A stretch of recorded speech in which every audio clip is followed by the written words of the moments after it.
ସାମୁଦ୍ରିକ ବାତ୍ୟା ଦ୍ୱାରା ପ୍ରଭାବିତ ଆମ ଅଞ୍ଚଳ ଆନ୍ଧ୍ରପ୍ରଦେଶ କୁହନ୍ତୁ କି ଓଡ଼ିଶା, ପଶ୍ଚିମବଙ୍ଗ କିମ୍ବା ବାଂଲାଦେଶ, ଏସବୁ ଅଞ୍ଚଳରେ ପ୍ରତିବର୍ଷ ବର୍ଷର ବିଭିନ୍ନ ସମୟରେ ଆସିଥାଏ ସାମୁଦ୍ରିକ ବାତ୍ୟା। ତେଣୁ ଏହା ସହ ଆମେ ସମସ୍ତେ ଅଭ୍ୟସ୍ତ। ତେବେ ଏହି ବାତ୍ୟା କ'ଣ? ଏହା କିପରି ସୃଷ୍ଟି ହୁଏ? କାହିଁକି ସୃଷ୍ଟି ହୁଏ? ଏହା କିଭଳି ଆଗକୁ ବଢ଼େ?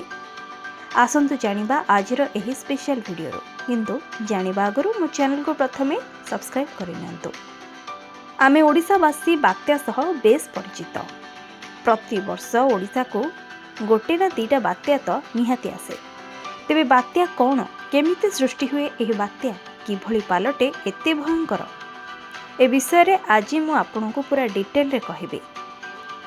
କିନ୍ତୁ ତା ପୂର୍ବରୁ ପ୍ରଥମେ ଜାଣି ରଖନ୍ତୁ ବାତ୍ୟାର କେତୋଟି ପର୍ଯ୍ୟାୟ ରହିଥାଏ। ଗୋଟିଏ ସାମୁଦ୍ରିକ ବାତ୍ୟା ସୃଷ୍ଟି ହେବାର ତିନୋଟି ମୁଖ୍ୟ ପର୍ଯ୍ୟାୟ ରହିଛି। ପ୍ରାରମ୍ଭିକ ପର୍ଯ୍ୟାୟ ବା ଉତ୍ପତ୍ତି ସ୍ଥଳ, ପରିପକ୍ୱ ହେବା ପର୍ଯ୍ୟାୟ ଏବଂ ଦୁର୍ବଳ ହେବା ପର୍ଯ୍ୟାୟ। ଏସବୁ ଏକ ନିରନ୍ତର ପ୍ରକ୍ରିୟା। ବାତ୍ୟା କେବେ ବି ମରିନଥାଏ। ଗୋଟିଏ ବାତ୍ୟାର ଜୀବନକାଳ ଭିତରେ ଏହି ସବୁ ପର୍ଯ୍ୟାୟ ଏକାଧିକ ଥର ବି ଆସିପାରେ।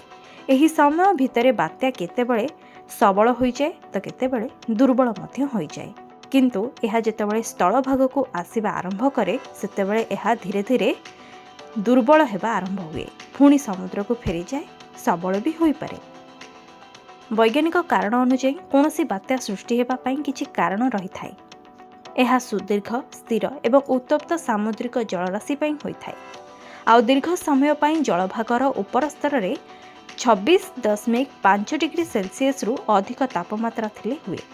ଏଥିଯୋଗୁଁ ସମୁଦ୍ର ଉପରେ ଥିବା ବାୟୁ ଗରମ ହୋଇ ଉପରକୁ ଉଠିଯାଏ। ତଳ ସ୍ତରରେ ସୃଷ୍ଟି ହୁଏ ବିଶାଳ ଶୂନ୍ୟସ୍ଥାନ। ତାର ଆଖପାଖ ଅଞ୍ଚଳରୁ ତଳ ସ୍ତରରେ ଥିବା ଥଣ୍ଡା ବାୟୁ ଅଧିକ ବେଗରେ ଏହି ଅଞ୍ଚଳକୁ ଆସେ। ଏହି ବାୟୁ ବି ପୁଣି ଗରମ ହୁଏ ଆଉ ଉପରକୁ ଉଠେ। ଉପରକୁ ଉଠୁଥିବା ବାୟୁ ସାଥିରେ ଅନେକ ଜଳୀୟ ବାଷ୍ପ ନେଇଯାଏ। ଉପରେ ପହଞ୍ଚିବା ପରେ ଏହା ଥଣ୍ଡା ହୁଏ। ଫଳରେ ସୃଷ୍ଟି ହୁଏ ବିଶାଳ ବାଦଲ ଖଣ୍ଡ। ବେଳେବେଳେ ଏହା 10 କିଲୋମିଟରରୁ ଅଧିକ ଦୀର୍ଘ ମଧ୍ୟ ହୋଇଥାଏ। ଅଧିକ ଗରମ ବାୟୁ ଏଥିରେ ମିଶି ଚାଲିଥାଏ। ତେଣୁ ବାଦଲର ଘନତ୍ୱ ଓ ପରିସୀମା ବଢ଼ି ବଢ଼ି ଚାଲେ। ଏସବୁ ବାଷ୍ପ ଘନୀଭୂତ ହେବା ଫଳରେ ଏହାର ଶକ୍ତି ବଢ଼ି ବଢ଼ି ଚାଲେ। ଏହା ତଳକୁ ଆସେ। ଫଳରେ ଏହା ଏକ ଚକ୍ରର ରୂପ ନିଏ। ଏହି ଚକ୍ରକୁ ଅଧିକ ବେଗ ଦିଏ ପୃଥିବୀର ଘୂର୍ଣ୍ଣନ ଜନିତ ବେଗ।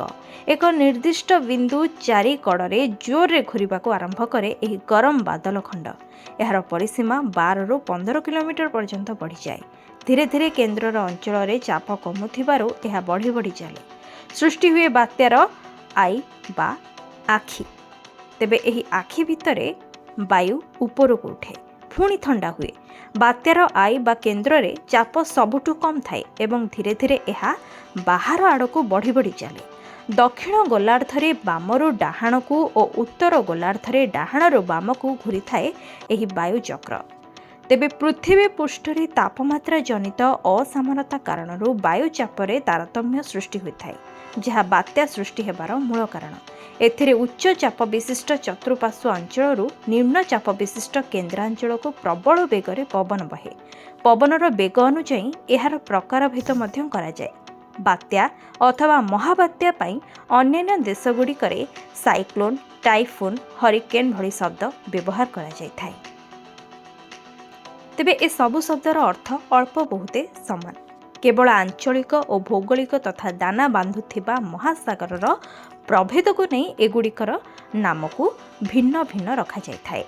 ଆଟଲାଣ୍ଟିକ୍ ମହାସାଗରରେ ସୃଷ୍ଟି ଝଡ଼କୁ ହରିକେନ୍ ନାମରେ ନାମକରଣ କରାଯାଇଥିବା ବେଳେ ପ୍ରଶାନ୍ତ ମହାସାଗରୀୟ ଜଳରାଶିରେ ହେଉଥିବା ଝଡ଼କୁ ଟାଇଫୁନ୍ ଏବଂ ଭାରତ ମହାସାଗରୀୟ ଜଳରାଶିରେ ସୃଷ୍ଟି ବାତ୍ୟାକୁ ସାଇକ୍ଲୋନ୍ କୁହାଯାଏ। ସାମୁଦ୍ରିକ ଜଳରାଶି ଉପରେ କୌଣସି ବି ବାଧାବିଘ୍ନ ନଥିବାରୁ ବାୟୁ ପ୍ରବାହର ବେଗ ସର୍ବଦା 60ରୁ 70 କିଲୋମିଟର ପାଖାପାଖି ରୁହେ। ତେବେ ବାୟୁ ପ୍ରବାହର ବେଗ ଘଣ୍ଟା ପ୍ରତି 65ରୁ 75 କିଲୋମିଟରରୁ ବୃଦ୍ଧି ପାଇଲେ ଏହା ବାତ୍ୟାରେ ପରିଣତ ହୁଏ। ବାତ୍ୟା ହେଉଥିବା ବାୟୁ ପ୍ରବାହ ବେଗକୁ ନେଇ ଏହାକୁ ଭିନ୍ନ ଭିନ୍ନ ଶ୍ରେଣୀଯୁକ୍ତ ମଧ୍ୟ କରାଯାଇଛି। ସମୁଦ୍ରରେ ସୃଷ୍ଟି ହେଉଥିବା ଏଭଳି ଲଘୁଚାପର ବେଗ ଘଣ୍ଟା ପ୍ରତି 105 କିଲୋମିଟର ରହିଥାଏ। ଏଭଳି ହେଲେ ଏହା ଘରଦ୍ୱାର, ଦୋକାନ ବଜାର ଆଦି ନଷ୍ଟ କରିଥାଏ। ବାତ୍ୟାର ଦ୍ୱିତୀୟ ଶ୍ରେଣୀରେ ପବନର ବେଗ 125ରୁ 164 କିଲୋମିଟର ଭିତରେ ରୁହେ। पवनर बेग 165 ରୁ 224 किलोमीटर मध्य रहिले एहाकू भीषण बात्या बा सीवियर साइक्लोनिक स्ट्रम मध्य कुहा जाए। 225 ରୁ 279 किलोमीटर प्रति घंटा वायु प्रवाह होइथिले एहाकू प्रलयंकारी बात्यार श्रेणीभुक्त करा जायछि। तेबे पवनर बेग 280 किलोमीटर वृद्धि पाइले एहा प्रलयंकारी बात्यार रूप धारण करिथाए। एहा परिवेश एवं धनजीवन व्यापक क्षयक्षति करिथाए। थरे सृष्टि होला परे बात्या तापमात्रा और चाप तारतम्य जोगु भूभाग आड़को गति करिथाए। सेठरे विभिन्न बाधा जोगु पवनर बेग कमी जाए। ठंडा हेबा परे वर्षी जाए बादल आउ बात्या दुर्बल हुए। पुणी यह स्थलभाग अतिक्रम करी समुद्र को फेरे।